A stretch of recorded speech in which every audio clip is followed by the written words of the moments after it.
So I figured, because my pops got some stories from, being an airline pilot. I figured a couple of the interesting ones I'd share. You know what I'm saying? I figure I'd share one of the interesting ones, see how it go, right? Make it short enough. So my pops, first I'll preface this. I've noticed this thing where if you're stranded in an airport, you're gonna walk out at least $60 to $120 richer. At least from my experience, because it happened to me in Pittsburgh. I was broke when I landed. They entered a holding pattern over LaGuardia. I was coming back from Michigan. All of a sudden, they diverted Pittsburgh. I got stuck there for a little bit. It looked like it might be for a good minute, and I walked out that airport with $120 more than I went in with. You see what I'm saying? So my pops had a flight where he had, and it's no bullshit, period. Like, there's people I know who have confirmed this shit. The booking, the gate attendant, right, who do the booking, right? That's why I can't do a first day in LA, because I've been did that before the rapping. Fucking the gate attendant made a mistake. I guess he had Muhammad Ali and Mike Tyson on the same flight. And this is like right after I was born, like shortly after that, right? And the gate attendant, the one who booked the seats, she accidentally had them double booked for the last seat in first class. And she's like, oh God, what are we gonna do? Are they gonna fight a plane? Because like right before this, right around this time, the plane ride with Ric Flair and, you know what I'm talking about, had happened.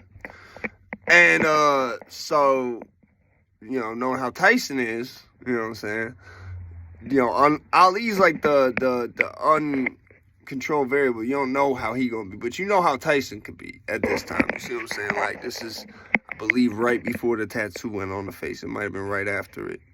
And he basically, Ali was like, I'll let the champ have first, and like walked to coach. Like, my dad was, I guess, midway through flight, the flight attendant called up the cockpit with like, yo, we can't bring drinks to the food trays food or nothing. Like, Ali won't sit down. He just be taking pictures with people and signing autographs, and like, this shit is like a meet and greet in the coach cabin. And she's like, could you tell him to like sit down or something? Because he's not, it's like we can't even get through to talk to him. And my dad's like, no, and hangs the phone up. You see what I'm saying? Like, so that's what I'm saying. Like, there's ways about, like, people always say about Andre 3000, right? And I had to relate it to something bigger, right? People always say about Andre 3000, the shit, like, he be by himself in like the most hoodest parts of Atlanta, just by himself. Like, it's because it's not about the fact that you're a celebrity. It's how you handle yourself, right?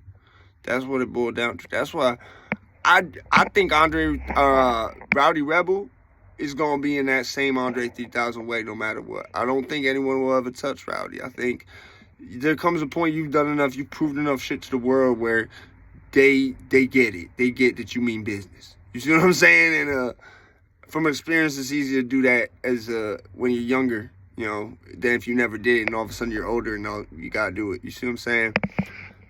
So, like, like what Fat Joe said, so true. It's better to be feared than respect, because the fear lasts longer. Like, I ain't done no violent ass shit except, like, when I had to defend myself from someone trying to throw me off a bridge. You know what I'm saying? And even that, like, I could have gone and when he fell, I could have did him filthy. But it was like, there's mad witnesses right there. I don't think he even knew what he was trying to do, or he definitely didn't know who he was trying to do it to. But yeah, like, so, but the shit I did that like the statues is out on entirely, that's the type of shit where like it proved points. See what I'm saying? Like, it made it clear to motherfuckers that like, okay, he's not the one. And like, I think a lot of it also boils down to after that, if you get to that point, there's a lot of shit, if it go down, you should keep that to yourself. You feel what I'm saying? Like, that's the problem I see with a lot of these rappers.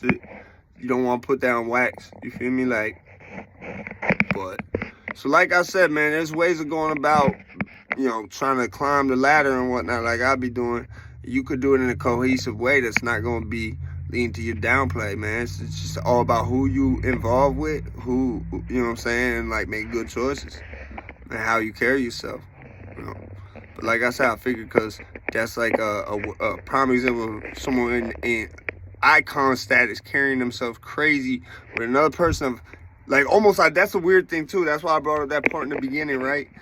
Like, because I've noticed that shit with the airport happened with multiple people stranded in multiple airports. Even in, like, Russia, I heard about shit like that happening on the news, bro. Like, so it's like, think about angels. They fly. They fly, bro. And, like, these is people I'd never seen before. And all of them was religious. All of them was, like, God. They believed in God. Like, and, yeah, like, so, yeah. I mean, it's crazy. Like, I just sort of connected, and I said, but think about Mike Tyson and Ali. They're sort of like the same person, depending on generation. Because Ali used to talk greasy. He used to get that. I think that's why they drafted him. He made them white folk mad with some of the shit he was saying and doing. Like that conscience. They didn't like that shit at all either. But he's still standing. I believe. I forget if he died, but he was still standing. Well, after that point, they forgot all about that. So, easy, man.